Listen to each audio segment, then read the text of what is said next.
Você já parou para pensar o que aconteceu com Jesus nos 3 dias em que ele esteve morto?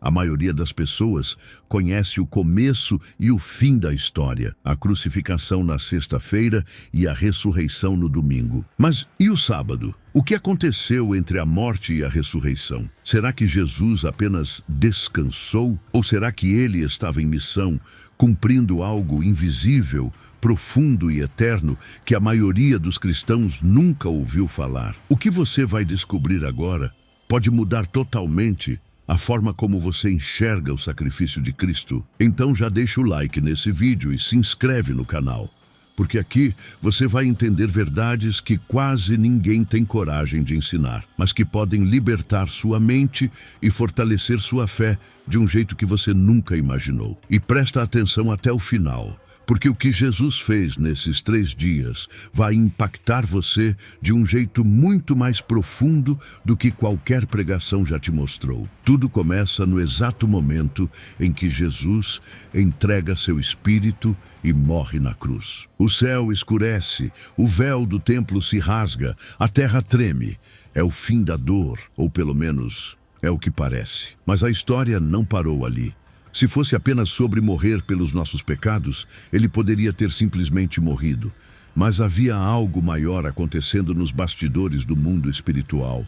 A Bíblia menciona, em vários trechos, que Jesus desceu às partes mais baixas da terra. Um desses textos está em Efésios 4:9, que diz: Ora, que significa ele subiu, senão que também havia descido às partes mais baixas da terra? Outro, ainda mais impactante, está em 1 Pedro 3,19, onde lemos que Jesus, no Espírito, foi e pregou aos espíritos em prisão. Isso levanta uma questão quase proibida nas pregações convencionais. Jesus foi ao inferno? E se sim, por quê? Para entender isso, a gente precisa voltar no tempo e mergulhar em um conceito que aparece tanto no Antigo quanto no Novo Testamento: o Hades ou Sheol. Esse lugar, diferente do inferno como a gente imagina, era o mundo dos mortos. E ali, segundo as Escrituras, havia uma separação. De um lado, os ímpios que estavam em tormento, do outro, os justos, num lugar chamado Seio de Abraão, onde aguardavam a promessa da redenção. Ou seja, os santos do Antigo Testamento, Davi, Moisés, Elias, Noé, todos aguardavam algo. Eles morreram na fé, mas a porta do céu ainda não estava aberta, porque o sacrifício definitivo ainda não tinha sido feito. Eles estavam salvos pela fé, mas presos pela espera. Era nesse lugar que Jesus precisava entrar. Agora imagine a cena. Jesus, após morrer, não vai direto ao trono, ele vai direto à prisão. Mas ele não vai como prisioneiro, ele vai como libertador. Ele vai até as profundezas, não como alguém derrotado, mas como alguém em missão. Ele entra nas trevas como um rei conquistador, e ali ele encontra os espíritos cativos.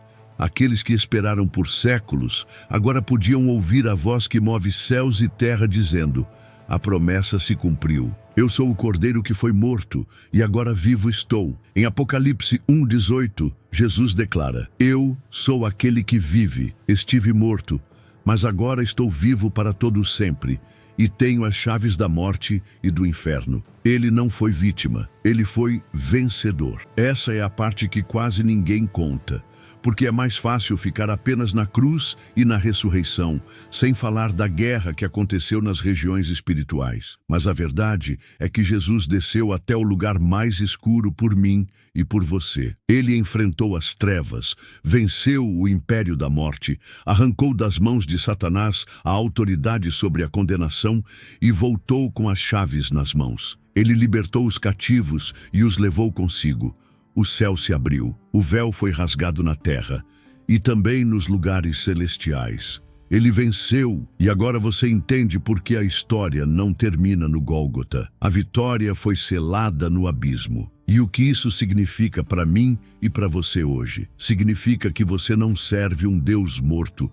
Você não serve um mártir. Você serve um rei que foi até o inferno e voltou. Ele viu o pior. Ele venceu o pior, e ele venceu por você. Então por que você ainda vive como se estivesse preso? Por que você ainda carrega culpa, condenação, medo? Se ele desceu ao inferno por você, será que não vale a pena viver por ele? Essa verdade precisa incendiar o seu coração, porque o preço foi mais alto do que você imaginava. Ele não apenas morreu, ele guerreou, ele venceu, ele te libertou e tem mais. Quando Jesus ressuscita, ele não volta do nada. Ele volta como alguém que cumpriu uma missão secreta, invisível aos olhos humanos. E talvez agora você esteja sentindo algo aí dentro.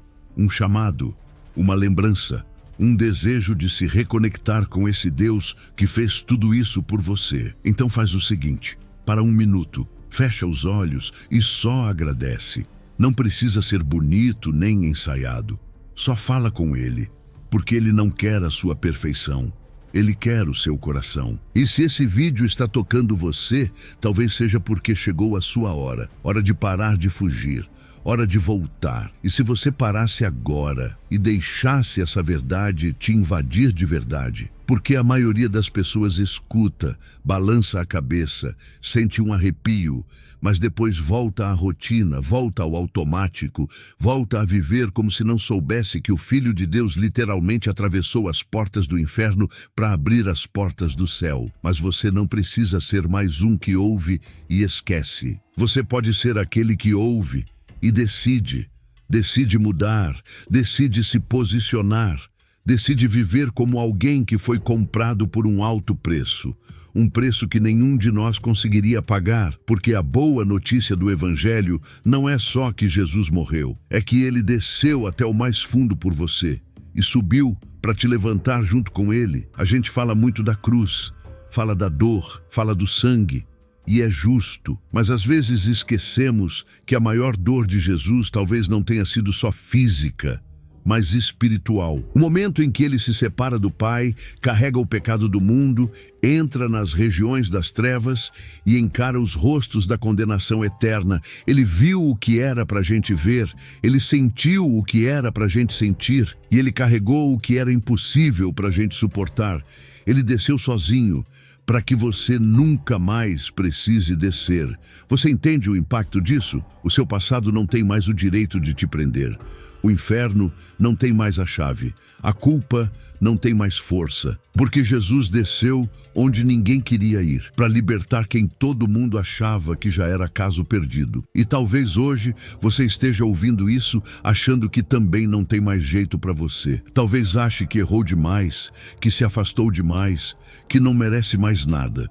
Mas a cruz e os 3 dias provam exatamente o contrário. O amor de Deus desceu mais fundo do que o seu pior erro. E se ele desceu até lá, então não há nada que ele não possa restaurar aqui. A ida de Jesus ao mundo dos mortos não foi algo repentino, nem improvisado. Vários profetas do Antigo Testamento já anunciavam, em códigos e sombras, esse momento. No Salmo 16:10, Davi escreve: "Pois não deixarás a minha alma no Sheol, nem permitirás que o teu santo veja corrupção." Pedro, no Pentecostes, interpreta esse verso como referência direta à ressurreição de Cristo e à sua descida aos mortos. O profeta Jonas, no ventre do peixe, representava também esse símbolo. 3 dias em um lugar profundo, escuro, como uma sepultura aquática. Tudo apontava para o que estava por vir. Isso mostra que o plano de Deus sempre foi completo.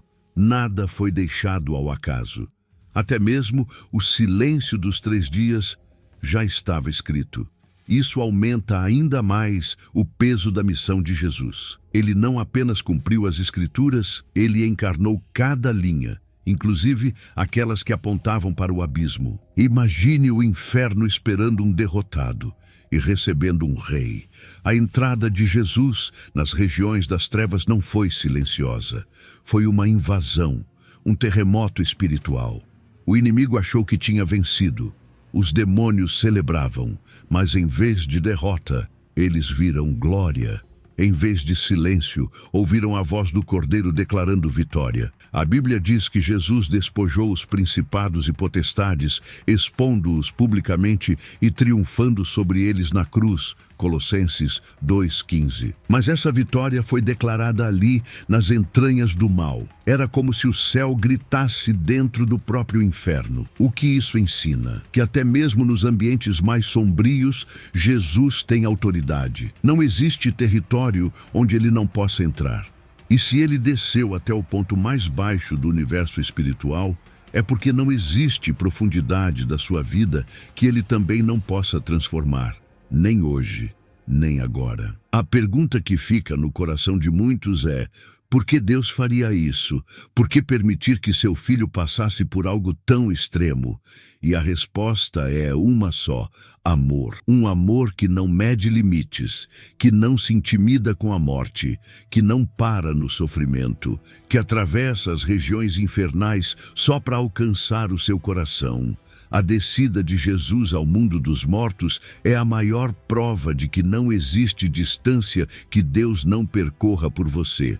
Ele não esperou você subir, ele decidiu descer, e isso muda tudo. Porque o Evangelho não é sobre um homem buscando a Deus, é sobre Deus vindo ao encontro do homem. Isso revela um amor que é mais profundo que o inferno, mais alto que o céu, mais forte que a morte. É por isso que esse amor liberta, cura, salva e transforma, inclusive agora.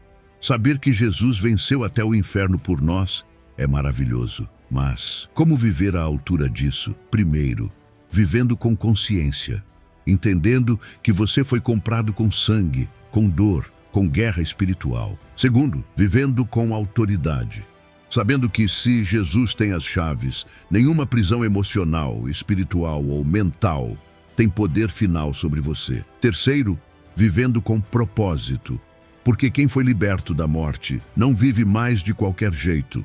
É hora de se posicionar, assumir sua fé, levar essa mensagem para outros. E se você sente que ainda não vive isso, calma. Ninguém começa pronto, mas todo mundo pode começar agora. Viver à altura da vitória de Cristo não é viver perfeito. É viver consciente, constante e comprometido, porque Jesus já fez o impossível. Agora, ele só precisa do seu sim. Um sim que começa pequeno, mas pode te levar onde você nunca imaginou. A última mensagem que Jesus deixou ao sair das profundezas foi clara: eu venci. E com isso, ele tirou do inferno o direito de ter a última palavra sobre qualquer coisa na sua vida, sobre sua história, sobre sua identidade, sobre seu futuro. Nem o inferno, nem as vozes do passado, nem os erros do ontem podem mais decidir o seu destino, porque a última palavra agora vem da cruz e do túmulo vazio. A última palavra vem da boca de quem vive, e ele já declarou: está consumado. Então hoje, mesmo que você esteja enfrentando batalhas, lutas internas ou dores que ninguém vê, lembre disso. Você já é mais do que vencedor. E não porque você é forte, mas porque ele já venceu por você. E venceu onde ninguém mais venceria. O inferno não tem mais a chave. Ele tem.